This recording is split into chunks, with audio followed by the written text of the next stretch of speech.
Welcome to the Nick and Nick podcast. This podcast is sponsored by Royalty Roofing and Siding. Crown your home and your commercial property and then wrap it with royalty. I like it. Today we got a guest on the podcast. His name is Buck Rasmussen from Epic Journey. Yes. I have to tell you, so it's been 12 months since we did our first recording. Yep. It was at the IRE in San Antonio, so I wanted to have you back on the podcast. Last time we talked a little bit about your story. This time I want to get into the Epic Journey. I don't even know if it was a thing back then, 12 months ago, was it? It was kind of in its infancy. Okay. But more importantly, you're a Super Bowl champion. Yes. And your Patriots are playing in the Super Bowl this year. Let's get to the other stuff later. Let's talk football. What are we thinking here? I love it. I have a lot of people asking me about that right now. I'm sure you do. Do we stand a chance? That's a question that I get from everybody. Do we stand a chance? So that's the main question? Yeah. What's the spread? 4.5 was the last I heard. So, yeah, for sure. That's a touchdown. And are we going to lose by a touchdown? To be honest, I don't know a lot about the Seahawks kicker. Mm-hmm. I know more about our kicker. He's pretty good, but those games can be, a lot of them are decided if you look back by field goals. Sure. I think we'd be in good shape. If you look at, I look at a coach versus a coach. Yeah. Mike Vrabel situationally is really hard to beat. He reminds me of Belichick in that regard, where when it comes to using your timeouts, clock management, special teams, all those situational type things, Vrabel tends to win against almost any coach in the NFL. Okay. Seahawks coach is really good at it too. I would give us the edge. Offensively, we haven't faced a team like them offensively. Okay. That's going to be a challenge, especially if Darnold looks like he's looked a few times this year. They're just stacked. How's your defense? Our defense going to be tested. Has been slept on all year. Okay. And they're at least top 10 defense in the league. They might be a top 5 defense in the league. They don't get a lot of love because we played so many good defenses. So for the last several weeks, we played teams with incredible defenses. Okay. I mean, you look at the Texans, the nastiest defense in the NFL. You look at the Broncos, one of the nastiest defenses in the NFL. And it goes down the line. So people kind of disregard what we've done. I think we've given up 2 touchdowns in the playoffs, total. Oh, wow. We're in really nasty defense. Okay. I'm not worried about our defense. Offensively, a little concerned. Okay. Young quarterback who, I don't want to say he's overconfident because we want the confidence. Right. He tends to break the pocket at times without much of a plan, and he runs as if the guys on the other side of the field aren't really fast and aren't really mean and nasty. Oh, really? He kind of a reckless abandonment? I think he forgets that they could take your head off, and as good of an athlete as you are, they're better. Right. So that, to me, will be the wild card. I'm going to pick the Patriots. That's what I was going to say. So let's cut to the chase. You're going with the Patriots? I'm going with the Patriots. By the points? I don't gamble, so I don't look at spreads. I look at win or lose. I got you. And I think the Patriots can win the game. Let's roll with it. Yeah. Before we get to Epic Journey, which I'm excited to hear about, that's an awesome venture for you. I want to put you on the spot a little bit. Uh-oh. Here we go. Just related to football. Just a couple of things, football questions. Yeah. We want to let our audience know. So have you actually played with Tom Brady, yes or no? Is that a true or false? No. You got to explain that one. I could spin it a couple ways. Well, okay. He's on offense and I'm on defense, so no, we haven't played on the field together. Okay. Also, I was on the practice squad, so I didn't step foot on the field. So you didn't play with him, you played against him most of the time? Every day in practice, yeah. And what was your position? I was a defensive end. Yeah. Yeah. Did you ever get a lick in on him? Or nobody hit Tom Brady? I would have been cut if I touched Tom Brady. Just like that. Oh, I mean, it's always a rule. You don't hit the quarterback in practice. I mean, that goes all the way back to high school and definitely college. But when it's Tom Brady, and especially if you're as low on the totem pole as me, I would have been gone in a heartbeat. And the biggest thing that worry about is you're trying to beat the guy across from you, which is an offensive lineman. So if you do, and you're pumped up because you won that battle, but still you can't get too close to the quarterback because when they follow through, there's so many instances of quarterbacks breaking their fingers on somebody's helmet. Yeah. So you don't want to be the guy that he broke his finger. But I do have a funny story though. What is it? So do you know the name Kevin Folk? No. Kevin Folk was I think he was an All-American at LSU, and he's in the Patriots Hall of Fame. Okay. And Belichick doesn't really play favorites, but if he I think Kevin Folk would probably be his favorite player that ever played. Okay. Because he could do everything. Was he a running back? Running back, yeah. I think I remember now. He could catch out of the backfield. He could block. He could return punts. He didn't fumble. He pass protection. He just knew. He's just one of those guys that Belichick likes what you would just call a football player. Okay. In other words, if you put him in a different spot, he would figure out the way to do it. Well, Kevin Folk is the epitome of that, and a really tough, hard worker, everything. Well, I'm playing scout team in 2004, and as a defensive lineman, anytime, and I learned this from high school onward, anytime a running back kind of trickles out of the backfield on a pass play, the backfield and the linebackers defensively aren't accounting for that guy. So as a defensive lineman, you're supposed to put a shoulder into him or reach out and grab his jersey, anything to just slow him down a little bit so they have a chance to recognize that it's a screen, probably, or a check down. So I never even thought about it. Just instinctively, I would always just reach my hand out and tug that player. Yeah. Well, Kevin Folk trickled out of the backfield in practice, and I reached my hand out and poked him in the eye. Oh. He's a short guy, and he also runs really low. So, and you get poked in the eye. He's like, practice stops. Right. And I'm apologetic, of course. Oh my God, Kevin, I'm so sorry. I can't believe I did that. And Charlie Weiss, our offensive coordinator. You're throwing out some big names here. Yeah, he stormed up to me. Oh. And poked me in the chest. What are you doing? There was some F-bombs and some choice language and everything.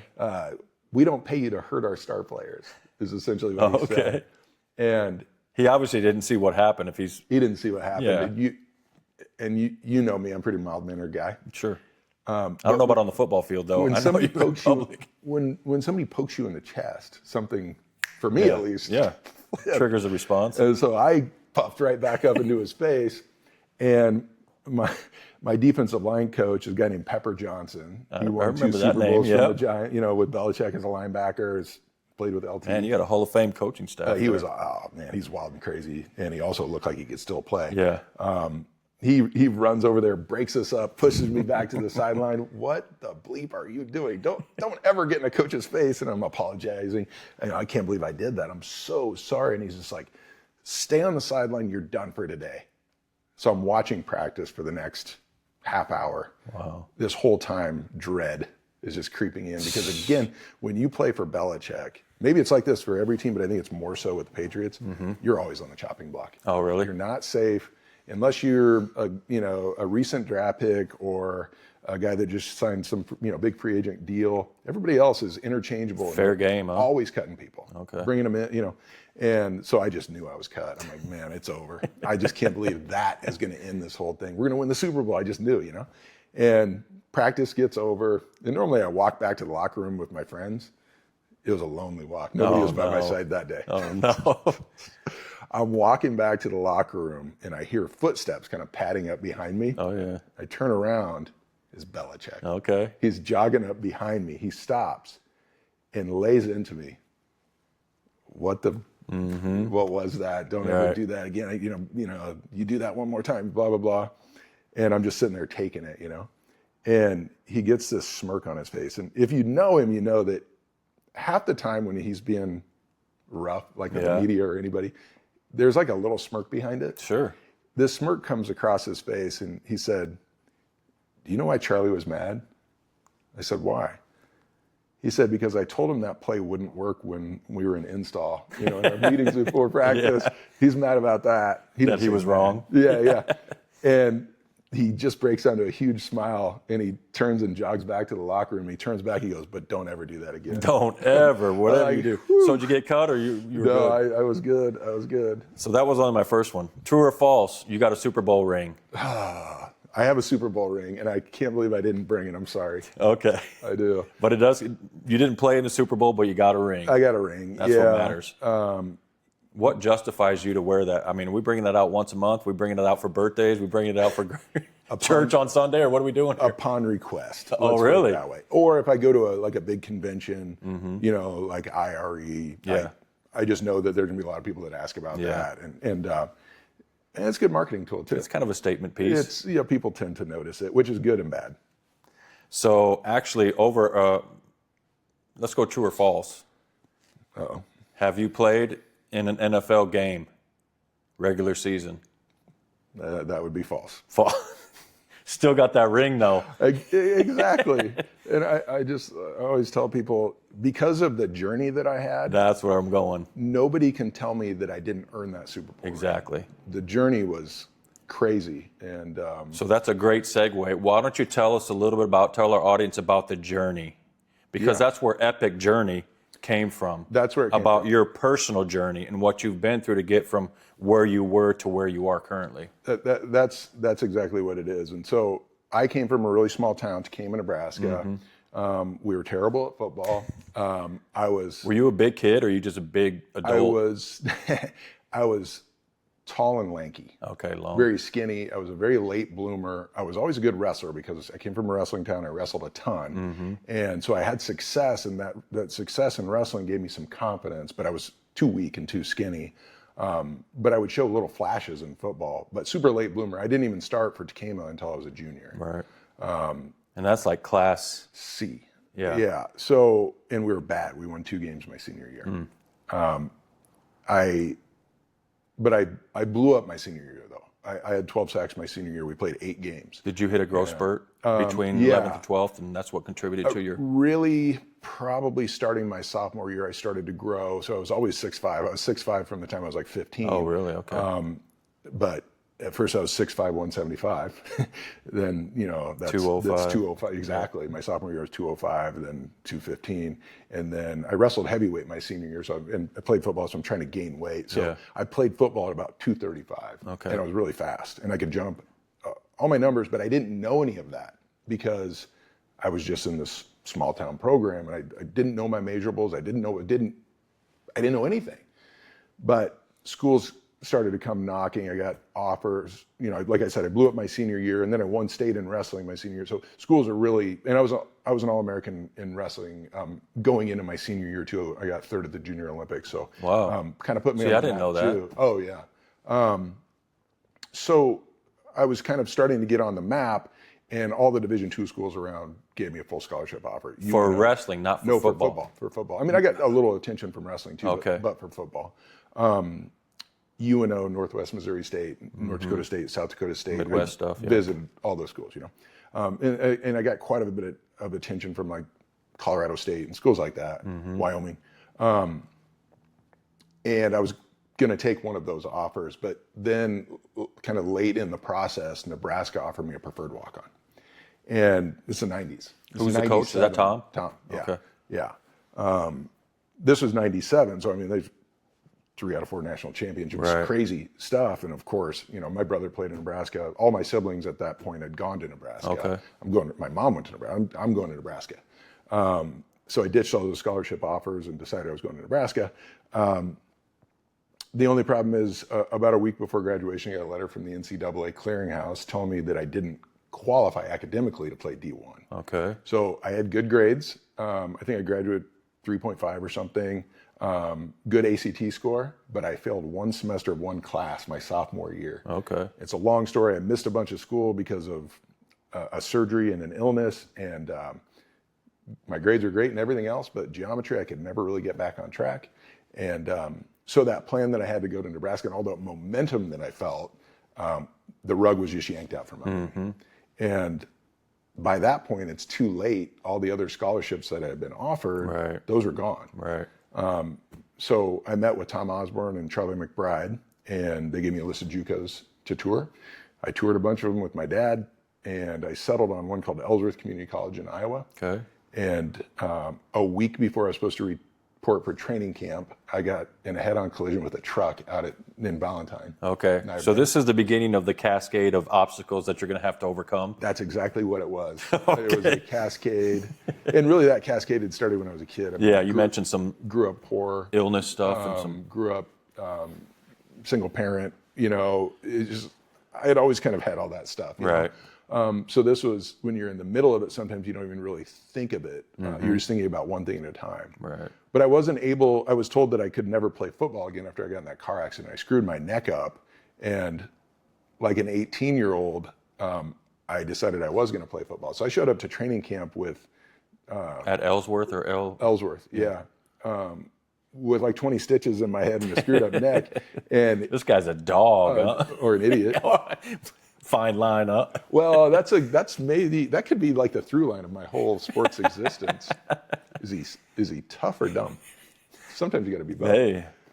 So day one, we hit. I dropped to my knees, and I'm like, oh yeah, I can't play football. So, The neck? Yeah, Oh, the yeah. neck. If I can't play football, I'm dang sure not going to Ellsworth Community College. Right. Came back to Omaha, went to Metro for a year.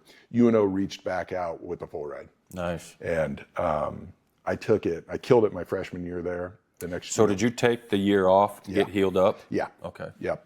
But I kept working out. Yeah. And I stayed in shape. I ran a lot and lifted a lot. And it was a lonely time.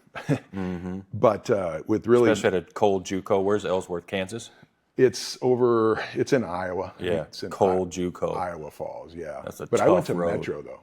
I went to Metro. So I left Ellsworth. I'm Oh, like, I'm not going to school here just to not play football. Okay. No, I'm here for football. So I went to Metro. Okay. And anyway, ended up at UNO, and I started every game that next year. And 7 games into the season, I had 5 sacks. I was killing it. I was playing D tackle, and I dislocated my kneecap. And ended up having that reconstructed. And it took me my whole sophomore year to get over the mental hump of that. And then my junior year, I really started gaining momentum. And at the end of my junior year, I had a 4-sack game and a 2-sack game. I had 6 sacks in our last 3 games. Wow. And my roommate at the time, Chris Cooper, was a senior. And he was a beast. Yeah, He's I remember the name. Yeah, he got drafted by Yep. the Raiders and played for a long time. There was a bunch of NFL scouts watching all those games, and I just happened to go off. Put me on the map. I was a preseason All-American going into my senior year in Sports Illustrated, and I dislocated my kneecap again week 2. Oh. Yeah. So. Same kneecap? Yep. But this time it stayed stuck. It stayed out, and that's disgusting. If you've ever seen that. It's like it's a bad off to luck the side move. in the wrong place and painful. PTSD, I firmly believe that I had that for a long time. And I still do, because when I think of that, it'll pop into my head and I'll sweat, and just, it was a disgusting feeling. I fainted when it happened. But anyway, long story short, I had to battle through blowing my knee out twice in 4 years, coming from a Division II school and making the Patriots. And, it was a practice squad, but there's some dogs on that team, man. And probably some relationships that you probably still have, I would imagine. I do. I was fortunate enough to take my family out there for a Patriots game in October. This year? Yeah. Okay. And the Patriots were so cool, man. They rolled out the red carpet. It was awesome. Free everything. It was great. But, yeah, I was able to. Do you know Russ Hochstein? You know the name? Yeah. Russ? Yeah. So Husker, right? Yep. So he played there forever, and we were able to hang out that whole day. That's awesome. Yeah, so it was fun.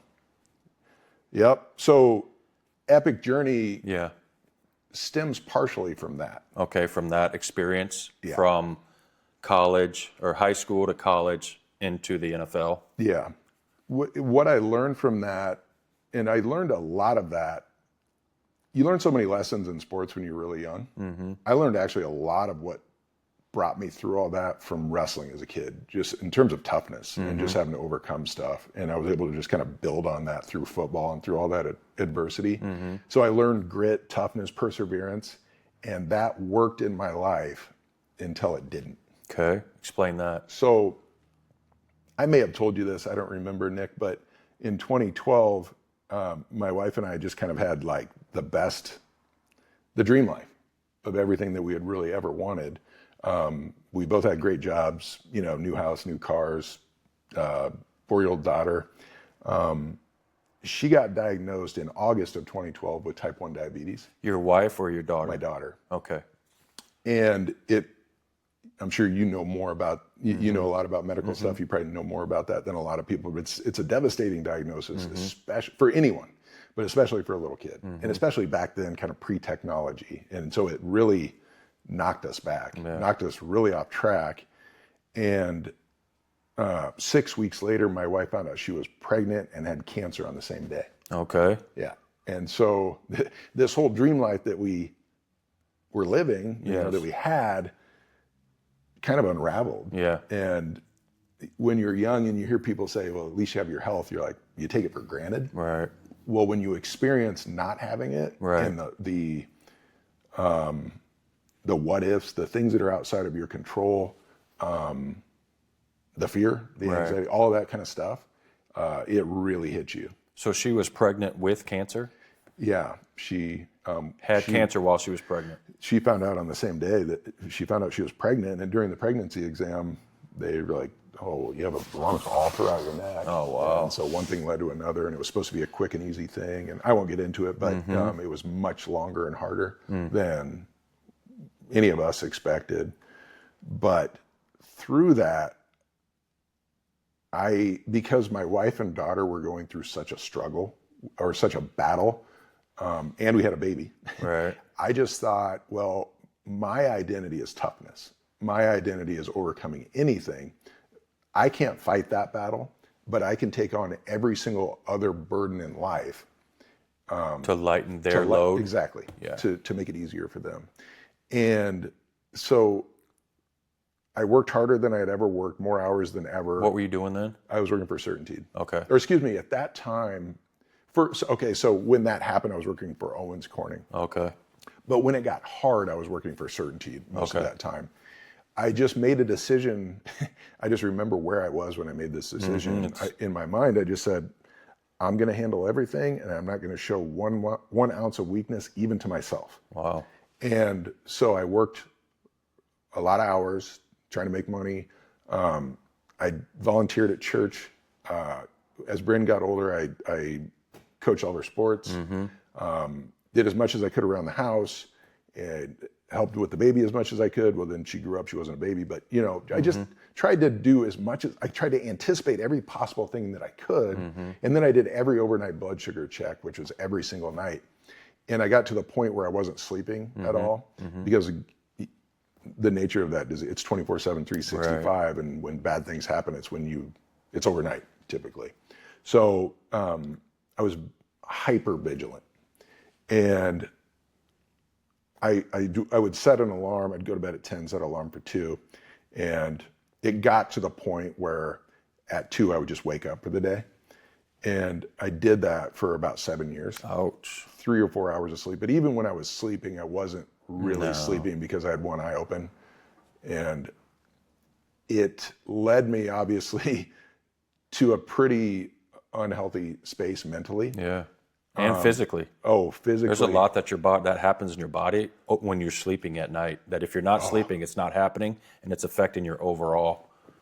You know it, man. I mean, I started breaking out, stomach issues, aches and pains, and wrinkle, more, just the whole thing. All the while, though, never saying anything to anybody about it, or very rarely saying to anybody. Well, not to anybody, or just not to your wife and kids? I would occasionally verbalize it to people, but even then, it was lonely because people don't. That lack of sleep is hard for anyone to even fathom. Right. If you haven't been there, I wouldn't wish it upon my worst enemy. It's a brutal existence, but then you can't sleep because you're so anxious. So then for me, it turned into this cycle. It's just like, I'm so exhausted, but I have so much cortisol pumping all the time. And that it's not going to let your guard down. Right. The whole chemical is based on not, fight or flight. Yep. Yeah. So, but eventually that whole thing, I broke. What carried you through? You said it was 7 years? Yeah, about 7 years. That's a long time. Brutal. That's hell on earth. It really was. What carried you through that time, looking back? I think besides your faith, obviously. Yeah, but I think a lot of it was that grit and that toughness. Okay. So you got to exercise it in just a different form. Yeah. Not on the field. It almost killed me. Literally, like I had some bad ideations. But I guess so that, and then it's like anything else in life. When you know your purpose, well, my purpose was right there in front of me. It was my family. Yeah. That will carry you through. Still, though, everybody has a breaking point. Yeah. And I just eventually reached it where I was so my my body finally gave up before my mind even would. Physically? I never admitted defeat to myself or anybody else. And that was still to this day, that's an extremely hard thing for me to do. Well, I learned that there's names for that. Okay. I started seeing a therapist. Yeah. And I learned that there's such a thing called surrender and acceptance. Okay. Two concepts that had never even occurred to me in my life. How could I ever admit defeat? Yeah, because that doesn't necessarily exist in the same space that grit and resilience and bounce back. And No, it was so foreign to me. But I had no other choice. It's amazing what you do when you have no other choice. So when you say you got to that breaking point, what did that point look like, feel like? I'm sure you can remember it like the night or day. Oh, yeah. Or the day and the night, whatever. One day in 2020. COVID? Yeah. One day in 2020, my alarm went off. I woke up in the morning. I'd slept for a couple hours, and I woke up, but I couldn't physically move. Long story short, I just slept that entire day, and that was unheard of. I hadn't slept more than 3 or 4 hours for years. I slept that whole day. My wife was kind of freaked out, but I'm like, just let me sleep. Then I slept the entire day the next day. I slept like almost 48 hours straight. Well, finally I woke up, and obviously she's freaking out. Right. What's wrong? Well, I had to tell her. Everything that I had been holding back for all those years, all the feelings that I had had, just kind of came flowing out. Yeah. And so that's what led me down the path of trying to figure out, okay, my family is in a better spot. You know, there's repercussions from cancer. There's repercussions. Well, type 1 diabetes is never ending. But we're something that not goes away. You just got to manage it. Yeah, we're in a way better spot, and the baby's not a baby anymore. Right. You know, let's say that my family's health is good, but it was time for me to get, on a better, to get healthy, right? Mentally, physically, emotionally, all of it. So it kickstarted this process of therapy and meditation, journaling, diet, exercise, really focusing on my sleep. I focused on my sleep as if I was a professional athlete and that was my sport. Wow. And it's still at times a struggle, but it's way better than it ever was. And but I just learned a lot. But what I learned through that whole process was that grit and toughness, we have to have it. In your business, you have to have it. In my business, I have to have it. We can't really win without it. Okay. But one thing that I forgot when I was trying to take all that burden is that in football, where I learned grit and toughness, I had a team. Yeah. During that whole struggle and that whole battle, I tried to do just a bunch of stuff by myself. Yeah. Duh, you need a team. You got no Once shot. I started having the team approach, family, friends, therapists, whatever, everything changed for the better. Yeah. So when I talk about epic journey, there's 2 parts to it. Okay. There's grit and there's team.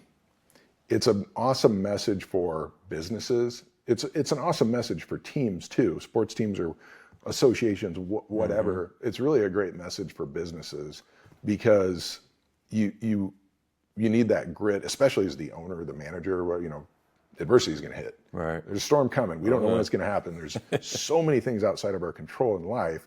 How we respond to that, not react, but respond and plan is going to determine who's successful and who's not. But you cannot do it alone. Right. So out of that epic journey you launched Epic Journey, which is what? Epic Journey has evolved over the years. So it's actually been kind of a concept for 3 years. But I knew, because I've talked to so many people that have started kind of businesses or ventures, a lot of people gave me the advice that this thing will change and you really don't know. It'll evolve? It'll evolve. Okay. It started out as motivational speaking, and I still do. That's a big chunk of what I do. But it's evolved into a lot of mentoring. Yeah. Just because I post just kind of raw videos on social media, And I have people from all over the country reach out and ask me for advice, ask me for a plan, say that they like something that I posted, and can you help me with that? Yeah. Well, I did that pro bono for quite a few people and some pretty high level people. I've been astonished at some of the people that. So this would be in the athletic arena, the business arena, the yes. church arena, not church yet. youth. I mean, some younger athletes, more college. Okay. But Olympian. There's an Olympian. There's a professional. I don't want to give too much information, but Right. Professional sports team. but the full spectrum of strength coach. how Epic Journey can impact the different facets. Yeah. So here's what I do. I typically deal with people. It usually ends up being men. I'm not necessarily focused on men, but that's typically who reaches out to me. Right. I decided to systematize it and create it as part of my business rather than just like, yeah, I'll talk to you here and there. It's like, no, let's make it a plan. Well, usually it's people that have checked a lot of boxes off in life. Okay. They've had success already, and they think that was fulfilling, but it's not anymore. I thought that the money was going to be fulfilling, or the title, or the education, or whatever was my purpose. Well, they don't use the word purpose, but Right. they think that was their thing. Yeah. And then they realized they got to the mountaintop and they realized that wasn't what I thought it might be. Right. It was, we need the money, we need the career, we need to support the family and everything, but there's something more for me. Yeah. I don't know what it is. Can you kind of help me figure out what it is? How do you help them figure out what that is? Because that's easier said than done. If it was easy, they would have figured it out themselves, because they figured out how to get from where they are to where they're to some of these visions and some of the passions that they've had. Yeah. But then to get to that next layer, you need to build a team. They're reaching out to a teammate. They're starting. Yeah. They're starting. So I call it. I created this kind of 3-step system. Starting point, turning point, focal point. The starting point is I want to figure out turning, focal. Okay. Yeah. I want to figure out what you accomplished so far, and of that, what do you feel really good about? What still moves you? In other words, what's really important with that? And is there any way that you could keep doing that? I'm not talking about quitting your job. I'm not talking about joining the band and touring the country. Really has nothing to do with that. No, it's, can we implement more of that into your life? It might turn into your career, but it doesn't have to be. It could be a hobby. Can we take those things and implement more of that into your life? That I'm really boiling it down to simplistic terms, but that's really what I do for the first step, and it takes a couple sessions to do that. Turning point is we implement that into your life, and then we create a vision. Okay, what could this look like 1 year from today? And I always talk about 1 year from today. I remember that. Not what do you want to be, who do you want to be 1 year from today? It's different. 5 years, 10 years. And we create that vision, and then I have them write that down. Right. Once you have that, you start to figure out, my purpose is maybe I've never even thought about my purpose. Maybe my purpose is different than what I thought my purpose was.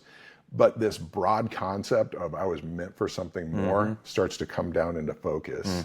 So that's why I call that, starting point, turning point, focal point. The focal point is, now you know what your purpose is, your vision's written down, your purpose is written down. We align goals and behaviors daily that align with that, or monthly, whatever, that align with that focal point. Right. So now you have something drilled down in your life, and you can move forward with that. So these people that they're reaching out to you, or you're reaching out to them, or you're together, you're simply inviting them into a process that you actually superimpose over your own life. Exactly. And now they get to partake in, this is in other words, I'm just teaching you what I'm actually going through, been through. Yeah. And it just happens in different phases of our life at different levels. So, and it's repeatable. You just put that whole thing together, and you explained it better than I did. I went through hell to figure all that out, and I didn't ask anybody, and I didn't. But I basically had to rebuild my life after that 7 to 10 year period of hell. I made a decision that the next 10 years of my life are going to be the best 10 years of my life. Well, how do I go about that? Well, I didn't have any names for it, but now once I condense it down, it's that framework of starting point, turning point, focal point. That's awesome. And I call it mentoring because I'm not licensed in any way, and I'm not a counselor. I'm not a life coach. I'm just a regular person from a small town that came from really nothing, that's accomplished a couple of things, but also overcome a lot of things. And so my purpose, I know what my purpose is. My purpose is to help other people find their purpose. That's easy. Yeah. So it's been It's easy to say. It's not easy to do. The hard part is, just like any coach, right? Some people don't do what's good for them. Intentionally? For whatever reason. Or don't have the discipline to sustain doing what's good for them. Yeah. Distraction is there's so many distractions. And in human nature, we seek safety and an easy path. Mm-hmm. And so sometimes you're having to break those habits of seeking safety. Well, seeking safety got you to where you were, or where you are right now, but you didn't call me because you wanted to seek safety. Right. You called me for something different. So there's always going to be that, and and some people, anybody that's coached, I mean, when you have a breakthrough with like one person, or like when I give a motivational speech, or like in your business, whatever, you have a breakthrough with one person, right? That is so fulfilling that it makes all the other challenges worth it. It takes me back to the scripture with the one lost sheep leaving the 99 to go find the one, the value of that one. Yeah. So in the Epic Journey, you do mentoring, you do keynote speaking, and then you do team consulting. Yeah. It sounds like of that three-headed sphere, the mentoring is the stronger one of the three. The speaking comes and goes, and so the mentoring part of it is kind of the thing that's more consistent on a weekly basis. Because you would have to be on we would call it a treatment plan in chiropractic here. You would call it it's just like a training program at the gym. Yeah, I just, people sign up for sessions, basically. And how many sessions do you want to do? Well, I think you should do probably at least one a week for about 8 weeks. There you go. Some people do 12. Mm-hmm. But to get really drilled down into what's going on, and what moves you, it's beneficial to do. The speaking thing, like I'm inundated with opportunities right now. Like, I don't want to say overwhelmed, because I'm so grateful that all the hard work is paying off, but a lot of it's coming. But I know, like in the summer, that stuff kind of calms down and everything, so it ebbs and flows. But I like to be able to still work with people, so those sessions that I set up are more even. Yeah, what do you enjoy more, the public speaking or the one-on-one, or the team dynamic thing? I don't do as much of that, except that takes on more of a motivational speaking thing anyway, so I would lump that under. Just when I think that I'm favoring one of them and wow, this is really what I want to do, this is more fun, then I'll get another opportunity that comes up that really excites me. And the beauty of this whole thing, and anybody finding their purpose, maybe in chiropractic, have known that that's your purpose. Well, when you're doing it, there's some hard things about it, but it does not feel like work. It feels really fun. I've spent every night and weekend for 3 years working on this, and I could count on one. Really, I can't even think of one time where it felt like work. It's been hard, but it's been really, really fun and rewarding. And enjoyable work. Now you have some topics. I checked out your website. You like to talk on overcoming adversity, purpose-driven performance, the power of the team, right? Yep. And going from good to great. Yep. Those are some of your main topics. How do you incorporate those into, whether it's a public speech or a team consult or a mentoring program? So what I've found is that you can lecture on things and people tune out. So I just share the story. And as I'm sharing my story of overcoming things or the importance of team, I'll touch on each one of those topics that you just talked about. But it all ties back to a real world example. And then the fun part is kind of at the end of it, we'll do Q&A and people will ask me, what are some of the questions? It's always, everybody has a strong opinion about Tom Brady. Okay. And it's always good or bad. Is Tom Brady as cool as he seems? Is Tom Brady as big of a jerk as he seems? Because all those that's what they say about Jordan too, right? I mean, all those high level. Yeah. Tom Brady's the nicest person, like the hardest worker. You couldn't think of a better teammate than Tom Brady. He checks every box when it comes to being a teammate, or even like a boss, because he works harder than everybody else. He's not going to his expectations are insane, but he's not going to expect more from anybody else than himself. He leads by example with that. And then it's always Belichick. It's never is he as nice as he seems.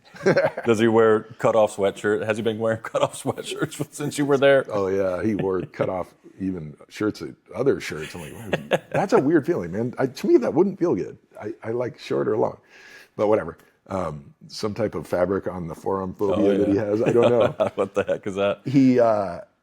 But what I always tell people is it really doesn't matter if you think he's a jerk or whatever. What differentiated, there's a couple of things that differentiates him from other coaches.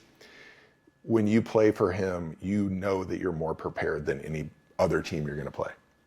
Situationally, he's already thought of everything.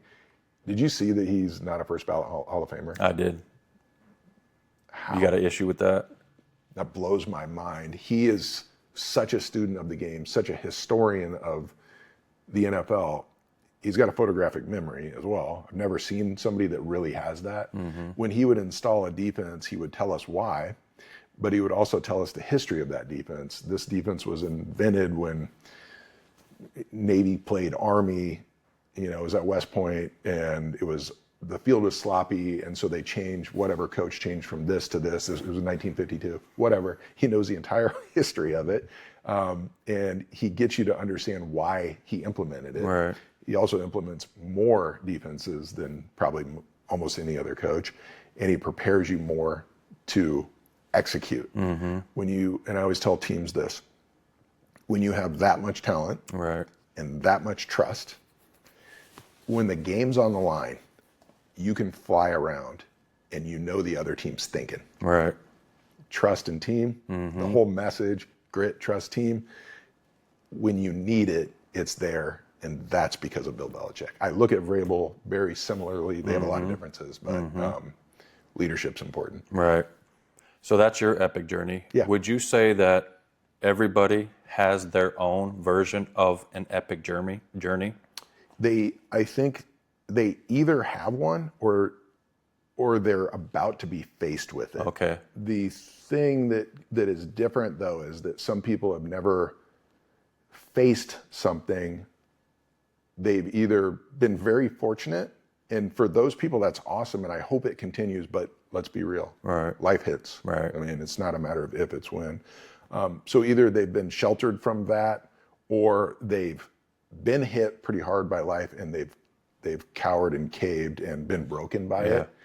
Either way, you're going to be faced with an opportunity to make it into a journey where you're not worried about the external factors in your life. That's not going to determine your outcome. Your outcome is going to be determined by, your preparation, your response, basic. So epic journey. I mean, some people have had it, they've lived it, they have a story to tell. Some people Is yet to be told. Yet. I'd love to intercept them before so they're prepared. You know what I mean? Heck yeah. The fact of the matter is, almost all of us are meant for something more. Right. And it's really fun when you when you learn what it is and attack it. Not when you're in it, though. Oh man, I always tell people this: defense is really fun in football. Defense, yeah. Getting hit somebody. Yeah, it's not fun in life. When you're playing defense in life, I've been on defense in sales before. Other aspects of life, when you're on defense, it is not a way to live. Being on offense in life is pretty fun. What are some of the keys to being offensively minded in life? Or what does that actually look like or translate into a lifestyle? Or is it more of a perspective or a perception? Well, that's so interesting because you don't want to worry about any possible thing that could happen to you. That's not being on offense in life. But if you can... looking for opportunities. if you can look for opportunity, if you're ready when the opportunity comes. Yeah, because the opportunity of a lifetime must be seized in the lifetime of the opportunity. And you got to stay ready so you don't have to get ready. I love it. Yeah. But if you can prepare yourself by doing hard things, Intentionally, right? Intentionally, you know, or we're faced with hard things, and if we're not, then we should create the hard, you know, the gym, the cold tub, the, you know, the whatever the case may be, but anything that can help sharpen you. So when something hits you that's not just for fun, it's life and death, or it's money or no money, or it's for fulfillment or no fulfillment. If you're ready for that, that's the playbook. Right. Yeah. Based on some of your experiences, I don't want to go too long, but do you have a preference? Do you enjoy working with underdogs or favorites? Oh, I mean, underdogs. I'm an underdog. I mean, the epitome of an underdog. That's why I'm terrible at gambling. Like, I can't gamble on sports because in my heart, I'm always going to pick the underdog. That's just what I always do, you know, which makes it weird being a Patriots fan because people hate us, you know, because we're not the underdog. Right. In 2 weeks we are, but for the most part, you know, we're a front runner. I'm always going to have a heart for the underdog. Yeah. That being said, though, I've also found that super successful people, and in particular the ones that reach out to me, they've reached the mountaintop and they re-put themselves in an underdog spot again on purpose. They pivot. Yeah, it's like, I want to tackle something new. I have no idea what I'm doing. I'm going to do it. That's what keeps you in the game for the next season of your life. Yeah, and I'm going to do it. I don't know how yet. Right. You know, but I'm going to do it, and it's going to be really fun. In closing, can you just give us one example of maybe an underdog or somebody that you've worked with? You met them at this point in their life. You've worked with them for 4, 6, 8, 10, 12, whatever the number of, and this is how the impact that Epic Journey has made in the outcome of their life, whether academically, athletically, in business. I'm going to spin it completely a different direction. Please do. This was pre-Epic Journey. Okay. I coached wrestling in Bennington for a lot of years, and we had a lot of success. A lot of good, really just great wrestlers, one state. Yeah. Go Badgers. There was a kid who was a freshman my first year. The thing about him was he would never quit, and he would just get the crap beat out of him every day at practice. But he had this kind of like defiance about him, and I don't think he won a match his freshman year, but he just keep coming. Well, in his sophomore year, I'm like, I don't think he's going to go out, you know. Well, he goes out, and he maybe wins. I get choked up when I think about this kid. He maybe wins one match, maybe a couple, JV or freshman, whatever. Just terrible, just terrible. But he kept working, and he kept working. Junior year, you know, probably not going to make varsity, and that's hard as a junior. Especially at Bennington, they got a quality program. Yeah, and I don't think he did. It's fuzzy now. It was a really long time ago. I don't know that he did. Is he going to come out his senior year? Well, I just kept working and working and working. You know, I think he went to some camps and lifting and everything. He just comes out his senior year. As I recall, he had a really tough wrestle off to make varsity, and just get the crap beat out of him at practice. But he's putting together some wins, and he ends up with a record going into, I think, districts where he actually is above 500. And that's a huge accomplishment on varsity for this kid. And going into districts, I'm like, okay, you have a favorable matchup. You have to win 2 matches at districts to go to state. Or at least at that time. I mean, you really have a favorable matchup this first round. If you can beat this kid, you're going to have the kid that got second at state last year. Okay. You and I both know that he's head and shoulders above you. But I said, let's watch his film. We watch his film, and I'm like, he has this tendency where when he's on top, he dips his head. He puts his legs in. It's called riding the legs. And when he does, he kind of hangs his head. There's going to be a split second where if you reach up and grab his head and you just roll forward, you could pin him. But you have to time it out. You have to practice. So you guys are watching film together, going over this? Just a little film. This is almost like a movie here. Oh, it's crazy. And practice it at practice this week. Practice over and over and over. He's working on it. And the whole scenario played out. He beat the first kid in the first round. Okay. And then he had this guy. And I said, just don't get pinned in the first period. and then pick bottom in the second period if you can. So he does. The whole thing worked out clockwork. Okay. And he does, and that guy sinks the legs in. Just like you guys seen on the film? He dips his head, and dude, it was like a snake, which he just pounced, pulled his head down and pinned him, and the whole place erupted. The kid was astonished, and my guy qualified for state. That's it. And you want to talk about an underdog, the biggest underdog I've ever seen, and it still makes me emotional. So that was where Epic Journey started. But that was probably just the beginning. I mean, who knows how that epic journey, just in the wrestling from a freshman to his senior year, could impact the trajectory of the rest of his life. I always think about that, and how, two things, how sports are so powerful for kids, and if an adult can tell you, or someone in a position of power, it could be your boss, can give you a little glimmer of hope and a little praise, how powerful that is for the rest of your life. Right. And I always try to remember that. If you're talking to a kid, and I don't talk to kids much, although I speak to teams occasionally, but it's like, choose your words wisely because it matters. People are listening, and it does matter what you say and in what tone. Yeah, exactly. So. And you never know what impact it'll have, so. Yeah. Dude, this was fun. That was super fun, man. Thank you so much. I really appreciate you. Thank you for being here. I appreciate it. Hey, thanks for tuning into the Nick and Nick podcast. If you enjoyed this episode, please like, share, and subscribe, and we'll see you next time.